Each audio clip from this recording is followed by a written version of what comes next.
변호사의 상담소 양담소를 찾아주신 여러분 환영합니다. 양소영입니다.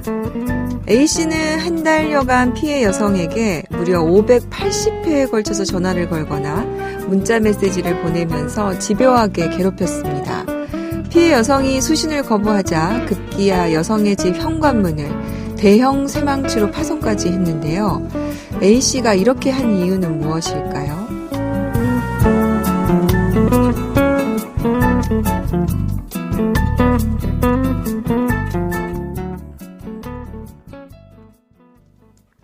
법무법인 승인 양소영 변호사입니다.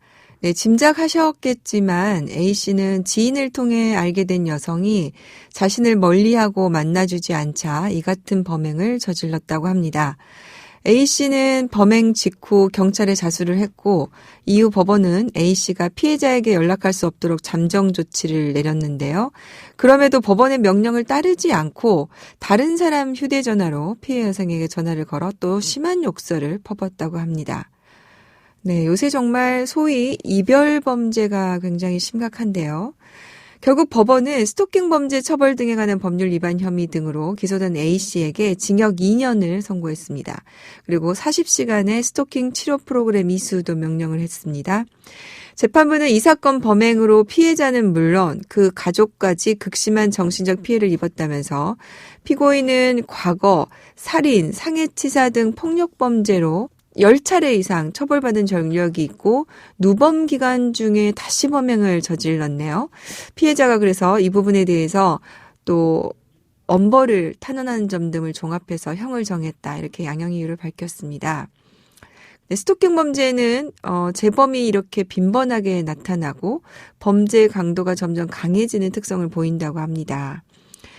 그래서 점점 늘어나는 스토킹 범죄에 대해서 이제는 우리 사회가 그것이 굉장히 힘든 일이고 커다란 문제를 일으키고 실제로는 피해자의 목숨을 빼앗기도 하는 상황들에 대해서 이제 좀 인식을 어느 정도는 하고 있는 것 같고 이에 대해서 처벌하는 법령도 좀 정비가 되긴 했지만요. 앞으로 더 이와 관련한 안전제도가 만들어져야 되는 게 아닌가 싶습니다.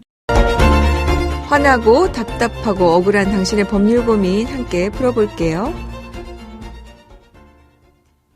오늘은 김정란 변호사님 함께합니다. 안녕하세요. 네, 안녕하세요. 김정란 변호사입니다. 네, 우리 양담소의 첫 출연이세요. 예. 네, 청취자분들에게 인사 좀 부탁드릴까요? 네, 저는 기업 근무 경험을 살려 현재는 외국 기업, 외국인과 관련된 이민 출입국법과 민형사, 가사 사건을 전문으로 하고 있습니다. 네. 양담소 청취자분들 중에서도 뭐 결혼 이민자 분들이나 외국인 분들이 좀 계실 것 같은데 제 상담 내용이 생활하시는데 조금이나마 도움이 되었으면 좋겠습니다. 아, 네, 감사합니다. 자, 오늘 준비된 사연 만나보고요. 자세한 얘기 나눠볼게요.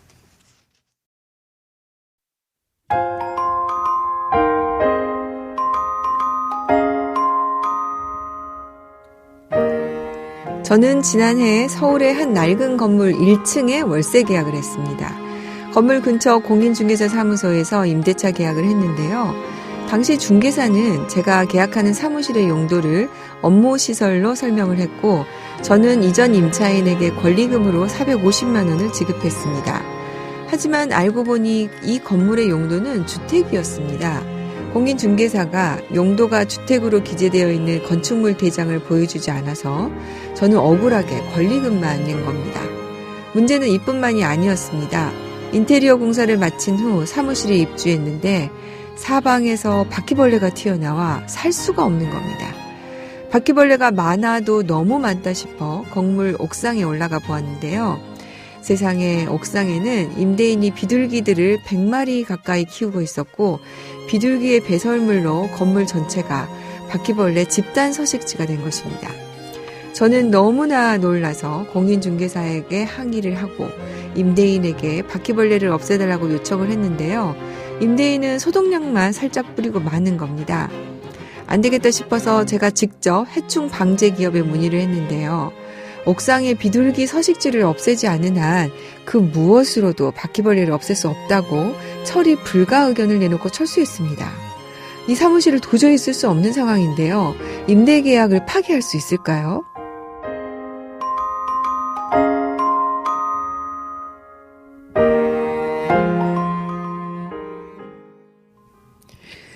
아이고, 네. 아이고 소리가 저는 절로 나오네요. 사무실 월세 계약을 했는데 이게 지금 문제가 한둘이 아닙니다. 네. 김정남 변호사님 네네. 어떻습니까? 먼저 건물의 용도가 업무시설로 알고 계약을 했는데 알고 보니 주택이었다. 예. 이거 어떻게 해결해야 됩니까? 부동산 계약을 할 때에는 꼭 확인해야 하는 서류 두 가지가 있죠. 바로 권리사항을 확인할 수 있는 등기부 등본과 건물의 용도를 확인하는 건축물 대장인데요. 네. 건축물 대장상의 주용도란을 보시면 근린생활시설, 업무시설 또는 주택 등으로 표기가 되어 있습니다. 네. 업무시설로 되어 있으면 사무소 등으로 사용을 할 수 있고 시설비 명목으로 권리금이 보통 발생을 하는데요. 네. 주택의 경우에는 실제 사용 현황에 따라 권리금이 발생하기도 합니다. 그러니까 이게 지금 실제로 주택으로 되어 있는데 업무시설로 사용을 하고 있는 것이 맞다면 우리 그러니까 우리 사연 주신 분이 억울하게 권리금을 주신 건 아닌데, 예. 지금 주택으로 되어 있다 보니까 이거 내가 억울하게 권리금을 낸 거 아니냐, 이렇게 지금 고민을 하시는 거군요. 예, 그러니까 우리 맞습니다. 변호사님 말씀대로 하면은 실제로 그전 임차인이 이거를 어떤 용도로 사용했는지에 따라서 우리 사연자분이 건넨 권리금이 맞는 것인지 안 맞는 것인지 이렇게 판단할 수가 있겠군요. 네. 자, 변호사님 어떻습니까? 공인중개사가 지금 건축물 대장을 보여주지 않았다고 합니다. 예. 이 부분에 대해서는 중개사분에게 책임을 좀 물을 수 있는 거 아닐까요? 네, 이는 명백히 공인중개사법 제25조에 규정된 중개대상물의 확인 설명 의무를 위반한 것에 해당이 돼서 아, 그렇군요. 500만 원 이하의 과태료 부과 대상이라고 할 것입니다. 네. 또 이를 이제 고의적으로 은폐해서 거짓된 정보를 제공을 한 경우에는 업무정지 3월의 대상에 해당할 수 있습니다. 아, 이게 용도나 업무시설 이런 부분을 고의적으로 은폐해서 거짓된 정보를 제공했다 판단되면 업무정지까지 나오는군요. 네, 맞습니다. 그 왜 우리 하다 보면 그런 거 있잖아요. 뭐 1층에 주차장이 있다고 했는데 뭐 없는 경우, 뭐 예. 이런 부분에 대해서 설명을 제대로 못하는 경우, 예. 그런 경우에도 여기에 해당하는 겁니까? 예, 그런 경우에도 건축물 대장을 떼어보면 이제 위법 건축물로 나와 있는 경우가 있기 때문에 아, 위반 네. 건축물, 예. 건축물 대장에 위법하다 안 하다가 나와 있군요. 예. 아, 그래서 공인중개사가 이 건축물 대장을 안 보여준 거다. 이렇게 예. 볼 수도 있을 것 같습니다. 예. 네. 그러면은 이 사연에서 보면요. 어떻습니까, 변호사님? 일단은 중개사 징계도 징계지만 네. 지금 손해를 많이 보신 것 같아요. 예. 여기는 어떻게 배상을 받을 수 있을까요?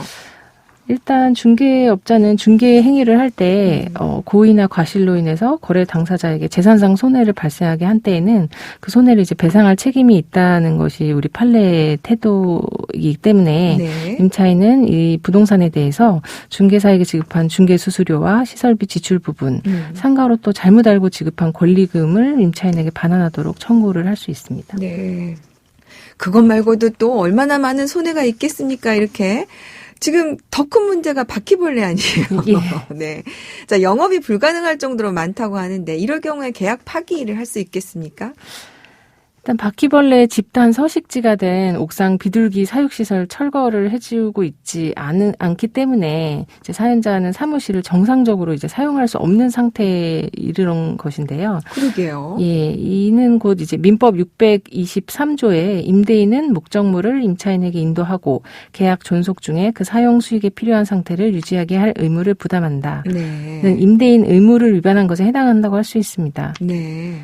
그래서 우리 판례에 따르면 이렇게 임대차 목적물에 하자가 있어서 원래 목적대로 사용 수익할 수 없는 경우라면 임차인은 임대인에게 계약 해지 통보하고 보증금을 반환할 것을 요구할 수 있습니다. 네. 그리고 또 손해가 발생을 했다면 이 부분에 대해서도 손해배상 청구까지 진행을 해야 되지 않을까 싶은데 예, 맞습니다. 일단 우리 김정남 변호사님 말씀대로라면 이거는 계약 파기 사유가 될 수 있습니다. 네. 임대인의 의무를 위반한 거죠. 자, 그러면은 이 지금 손해배상으로 조금 넘어가 보면요.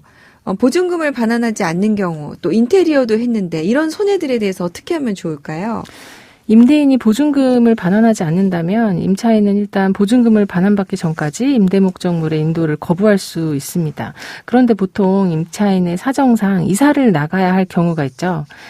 그럴 경우에는 먼저 내용 증명을 통해 계약 해지 의사를 통보하시고 임차권 등기 명령 제도를 활용하셔서 등기부 등본에 기록을 남겨서 임차인이 이사를 나간 후에도 건물에 대한 대항력과 우선 변제권이 남게 하시면 됩니다. 동시에 보증금 반환 청구 소송을 진행을 하실 수 있고요. 네. 손해배상 부분은 어떻습니까? 이 인테리어한 부분, 저는 그 소독약 뿌렸잖아요.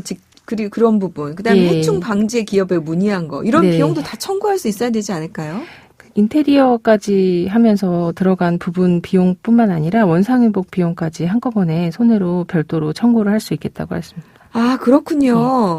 맞아요. 임차인은 우리가 임차 목적물을 반환할 때 원상회복 의무를 부담하니까 네. 거기에 대한 철거 비용이 만약에 들었다면 그 부분까지 청구할 수 있다. 네. 네. 이 경우에는 임대인이 본인이 철거를 해야 되겠지만, 하여간 우리가 만약에 철거 비용을 부담하게 된다면 그 부분까지 해야 되는군요. 아까 제가 질문 드린 건 어떻습니까? 지금 직접 해충 방제 기업에 문의한 비용, 그다음 소독약을 한 비용, 이런 부분도 청구할 수 있을까요? 이런 부분도 한꺼번에 임대인의 귀책 사유로 인해서 추가적으로 들어간 비용이기 때문에 한 번에 청구가 가능하다고 보시면 되겠습니다. 네, 오늘 김정남 변호사님 처음 나오셨는데 처음이니까 많이 좀 당황스러우시고 그러신 부분이 있으셨죠? 좀 많이 떨렸습니다. 네. 앞으로도 많이 잘 부탁드릴게요. 네, 감사합니다. 오늘 김정남 변호사님 함께했고요. 양소영 변호사의 상담소 양담소는 내일 또 문을 엽니다. 끝곡 이글스의 데스페라도 들려드릴게요. 양소영이었습니다.